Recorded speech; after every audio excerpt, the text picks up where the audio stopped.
Representantes dos poderes judiciários de 98 países se reuniram no Rio de Janeiro para discutir o papel da justiça no Estado Democrático de Direito. A segunda edição da Conferência Mundial de Cortes Constitucionais teve como tema a separação dos poderes, independência das cortes e órgãos interdependentes. O Repórter Justiça dessa semana mostra como esse intercâmbio de informações permite um melhor conhecimento da realidade e desafios de cada país. Janeiro de 2009. Representantes de 93 países se reuniram na cidade do Cabo, na África do Sul, para discutir a influência da justiça constitucional na sociedade e a necessidade de um entendimento em todo o mundo a respeito dos direitos humanos. A contribuição do Brasil na troca de experiências foi significativa. 2 anos depois, um novo encontro, dessa vez no Brasil, mais especificamente no Rio de Janeiro, exatamente no momento em que os moradores da região serrana do estado sofriam com as enchentes. Por isso, na abertura oficial do evento, não faltou solidariedade. Mr. President, on behalf of all the participants to this Congress, I would like to express our deepest condolences to the families of the victims and to the Brazilian authorities. O prefeito Eduardo Paes lembrou do apoio que a cidade recebeu do judiciário. Para nós, cariocas, é uma enorme honra poder receber visitantes tão ilustres, poder receber esse encontro, e temos a certeza de que ele será enormemente proveitoso para todas as senhoras e os senhores. Eu trago aqui também uma mensagem do governador Sérgio Cabral, que infelizmente não pôde ficar aqui para a abertura, o governador do estado do Rio de Janeiro, e ele também me pediu aqui, presidente Peluso, que registrasse o agradecimento do estado do Rio de Janeiro, de todos nós, fluminenses e cariocas, ao fantástico apoio que o Poder Judiciário de nosso estado tem prestado nessa situação muito difícil, agilizando os procedimentos judiciais, enviando juízes para essas áreas que passam por essa situação muito crítica. A participação do Poder Judiciário, do Supremo Tribunal Federal nas transformações e consolidação da democracia brasileira foi fundamental para que o país sediasse a segunda Conferência Mundial de Cortes Constitucionais. A escolha ocorreu há 2 anos, durante a 7ª Conferência Ibero-Americana de Justiça Constitucional, realizada no México. Neste ano, a segunda edição da Conferência Mundial atraiu mais de 350 representantes das Cortes Constitucionais de países como Canadá, Rússia, Alemanha, México, Espanha, França e Portugal.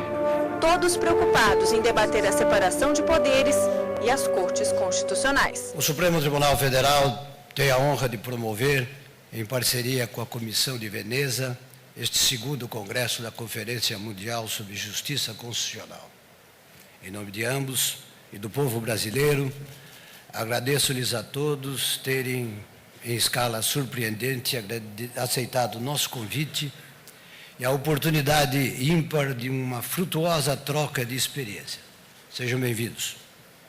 Fizeram as forças incontroláveis do acaso que esse congresso se iniciasse no Rio de Janeiro, no momento em que o Estado sofre com a brutal tragédia das inundações. Tenho a certeza de que falo em nome de todos ao expressar nossa solidariedade para com as famílias das vítimas e o incansável trabalho de resgate e construção por parte das autoridades e das iniciativas particulares. A hospitalidade com que estamos sendo recebidos, ainda em circunstâncias tão funestas, constitui uma demonstração cabal de que os cariocas são dotados de forças incomuns para superar as adversidades do presente. Presidentes, juízes, operadores de direito trocaram experiências sobre a relevância das cortes em todo o mundo e as diferenças estabelecidas pelas constituições de cada país. São as cortes constitucionais que adequam as leis e atos políticos à Constituição. Cabe a elas a última palavra na interpretação, concretização e garantia da Carta. Na abertura do encontro, o presidente do STF, ministro César Peluso, destacou a importância desse papel e da atuação das instituições jurídicas na manutenção da democracia, além da relação entre o Estado democrático de direito e instituições jurídicas e a superação de crises. O aprofundamento do intercâmbio entre sistemas jurídicos é uma realidade do nosso tempo. Antes restrita aos territórios dos Estados soberanos, as operações do mundo do direito assumem cada vez mais um caráter transnacional.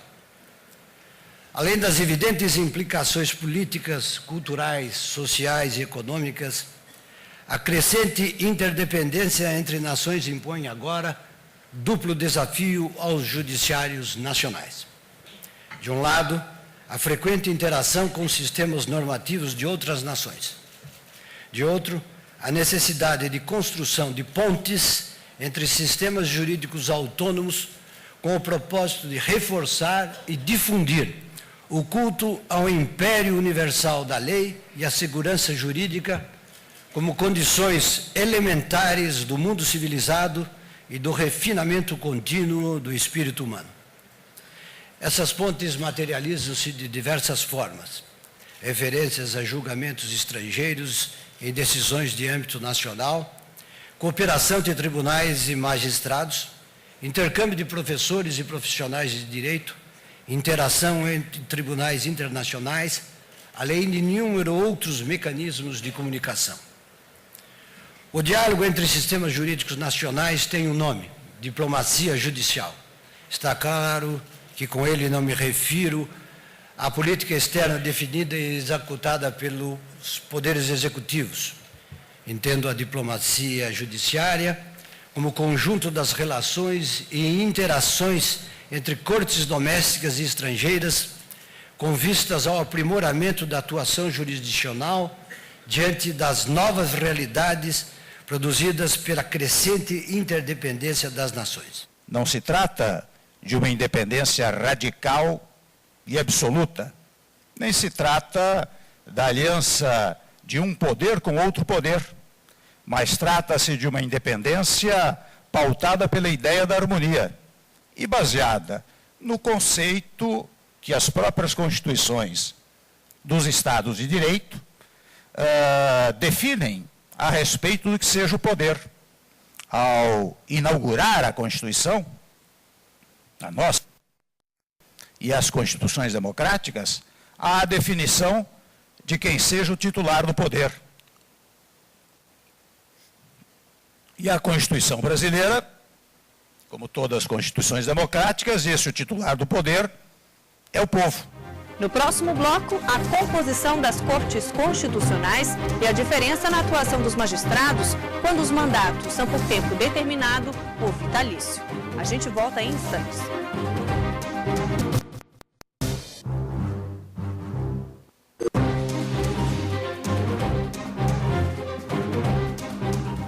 O Supremo Tribunal Federal Brasileiro é a corte máxima de nossa justiça. Por isso, tem uma autonomia dificilmente encontrada em outros países.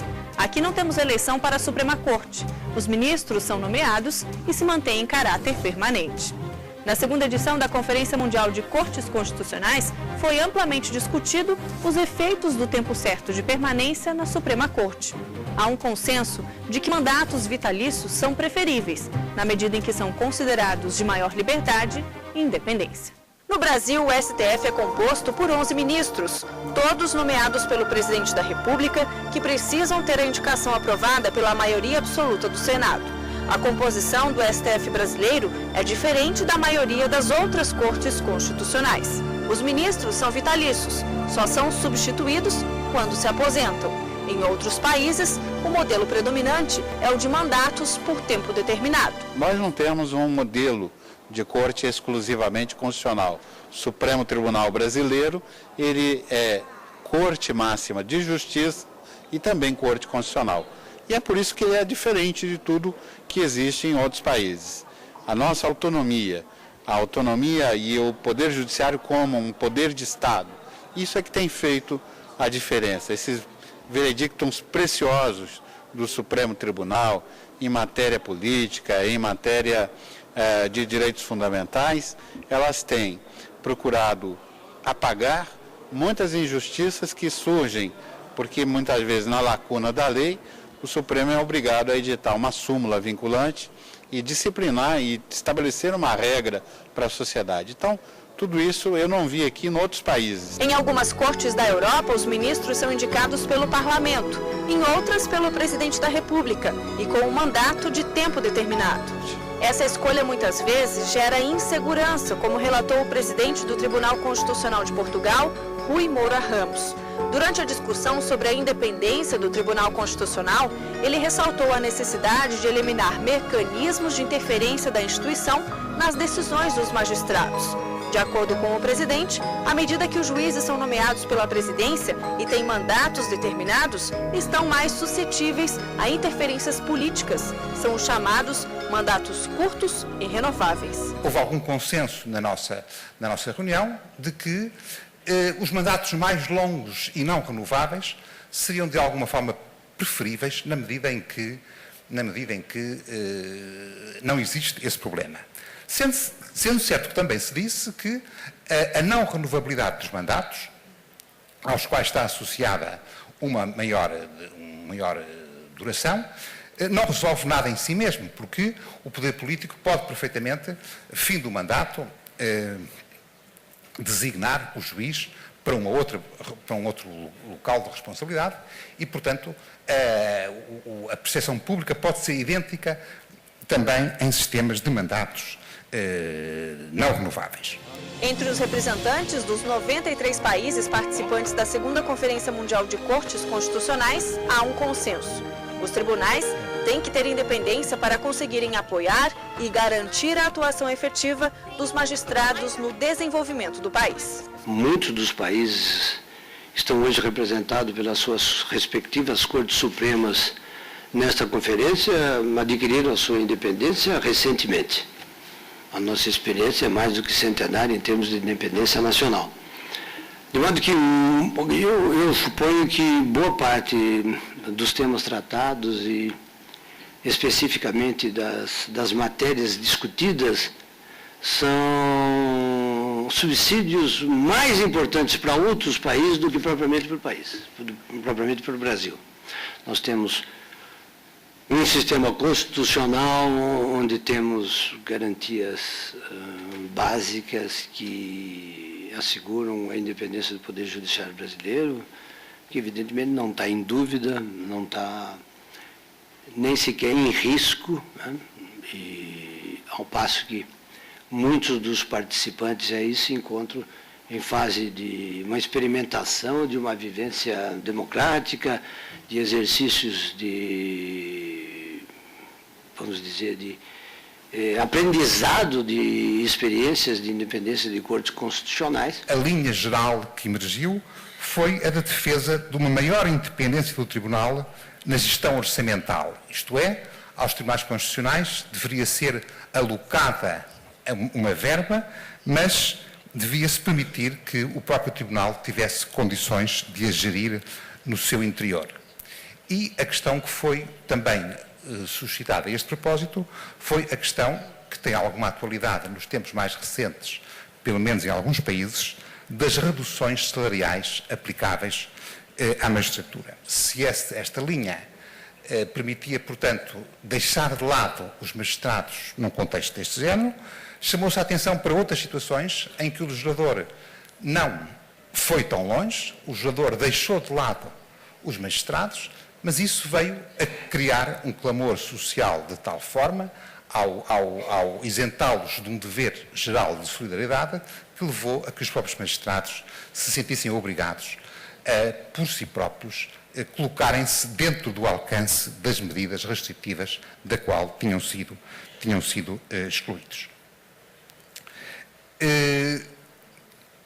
Aqui, no entanto, um ponto que foi particularmente sublinhado foi o do aumento dos poderes dos tribunais na execução do próprio orçamento. Não cabe, nos limites desta intervenção, a apresentação de quaisquer conclusões. Isso será feito através do relatório geral. De qualquer modo, eu creio que emergiu, sobretudo, da nossa reunião, a ideia de que os modos e as regras que se possam estabelecer para garantir a independência não são, em si próprio, uma garantia dessa independência. Que é, sobretudo, necessário o desenvolvimento de uma cultura de respeito por essa independência e que essa independência tem que começar por ser vivida pelo próprio juiz em concreto. Só dessa forma é que será possível assegurar o outro elemento essencial ao sistema, que é o reconhecimento pela sociedade e também pela comunidade política da importância deste valor. A independência dos juízes é um direito dos cidadãos, é uma garantia do cidadão. A seguir, as inovações da Suprema Corte Brasileira na tecnologia adotada para as eleições e as mudanças no andamento de processos em tramitação. Envie a sua sugestão para o programa. O endereço é repórter.justiçacemcedilha@stf.jus.br. A gente volta em instantes.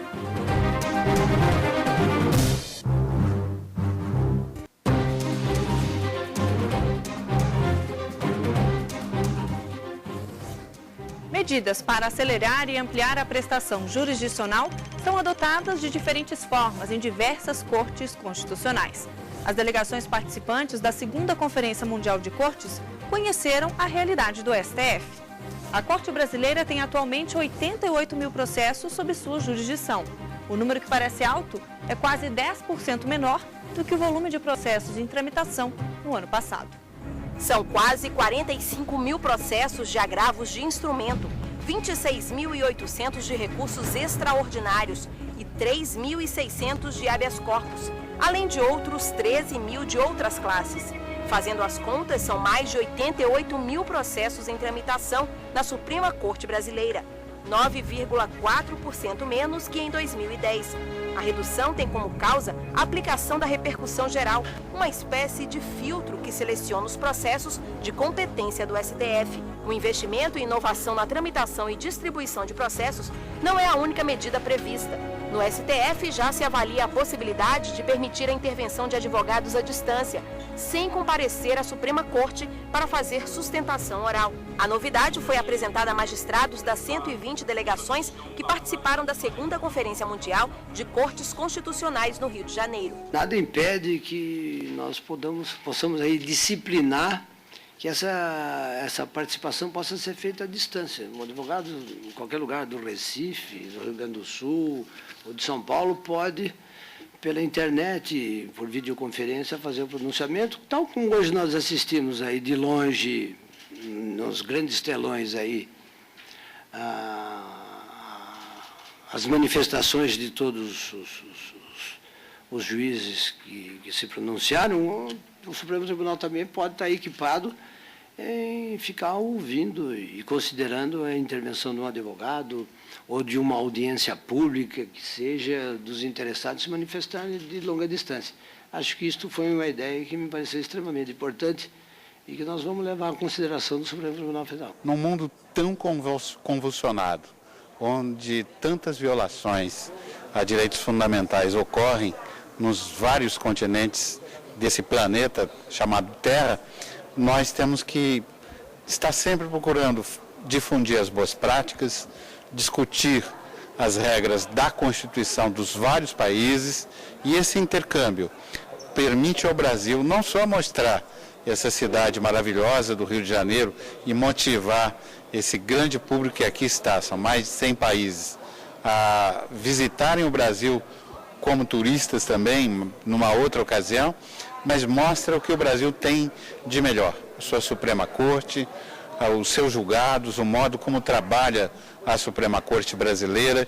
Isso é exemplo para o mundo inteiro. O Brasil também se destacou durante a conferência por outros fatores. Um dos principais símbolos da democracia no país, as eleições, serviu de exemplo para os representantes das Cortes Supremas participantes. No ano passado, os brasileiros, mais uma vez, escolheram os representantes políticos que vão permanecer no cargo pelos próximos 4 anos. Foram feitos testes de identificação biométrica durante as eleições, que já são 100% informatizadas. Um processo que, mais uma vez, se diferencia de todas as formas das eleições democráticas realizadas nos países integrantes do encontro. Permito-me agradecer a gentileza de ter me sido cedido a palavra neste tão importante evento. Eu gostaria, de em nome da Justiça Eleitoral, na qualidade de presidente do Tribunal Superior Eleitoral, e também de membro do Supremo Tribunal Federal, cumprimentá-los a todos e agradecer também, mais uma vez, como já fez o nosso presidente, a presença de tão dignas autoridades e personalidades. Aproveito também para, em nome da Justiça Eleitoral, oferecer a nossa integral solidariedade ao sofrido povo do Rio de Janeiro, especialmente aquele que se localiza na região serrana desse estado, atingido por uma catástrofe natural de proporções até agora inimagináveis. Eu me permito, nesse momento, brevemente, senhor presidente, senhor secretário-geral, de também compartilhar com todos os presentes, e faço rapidamente, o êxito que tivemos nas eleições gerais que concluímos no final do ano passado, em que elegemos a nova presidente da República Federativa do Brasil, juntamente com o seu vice-presidente, que nos honrou com a sua presença, o ex-deputado, o ex-presidente da Câmara Federal, Michel Temer, em que renovamos 2/3 do Senado Federal, a totalidade da Câmara dos Deputados, todos os governadores das unidades federativas do país, elegemos também todos os deputados estaduais e os deputados distritais, aqueles que fazem parte da Assembleia Legislativa do Parlamento do Distrito Federal, compreendendo um total de cerca de 21 mil candidatos. A cada ano, o resultado do pleito pode ser conhecido com mais antecedência. Nas últimas eleições, por exemplo, pouco mais de 3 horas após o fim da votação, já era possível conhecer a maioria dos novos governadores e o novo presidente do país. O trabalho da Justiça Eleitoral reforçou a preocupação de manter juntos progresso e democracia. Esse progresso que se experimenta no Brasil está associado à força das instituições, à força do processo democrático que se tornou um valor comum para todos nós. Por isso que todos nós, creio, brasileiros, membros do Judiciário, estamos extremamente contentes e orgulhosos de termos podido sediar com êxito essa segunda Conferência Mundial de Cortes Constitucionais e certamente formulamos os votos que essa conferência se torne, Buquiquio, de fato uma instituição. A democracia está afirmada e reafirmada no Brasil e, entre outras razões, pela atuação muito consistente do Poder Judiciário e do Supremo Tribunal Federal. Daí a oportunidade desse encontro, que é uma troca de informações entre o Brasil e os Estados democráticos de todo o mundo. O fato do Brasil ter sido escolhido para essa segunda conferência já em si mesmo é um fato extraordinário para o Brasil, que vem se somar a outros fatos que confirmam a importância crescente do Brasil na relação aí entre os países do mundo. Em segundo lugar, para o Poder Judiciário brasileiro em particular, representa uma oportunidade também não menos extraordinária de apreciar as experiências das Cortes Constitucionais de 98 países.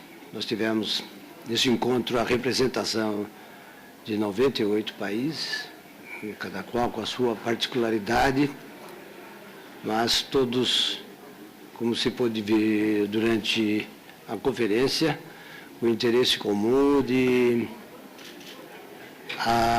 assegurar e garantir a independência dos respectivos poderes judiciários como um elemento absolutamente essencial para a consolidação dos processos democráticos, como eu disse no discurso de abertura, ao redor. Envie a sua sugestão para o programa. O endereço é repórter.justiça@stf.jus.br.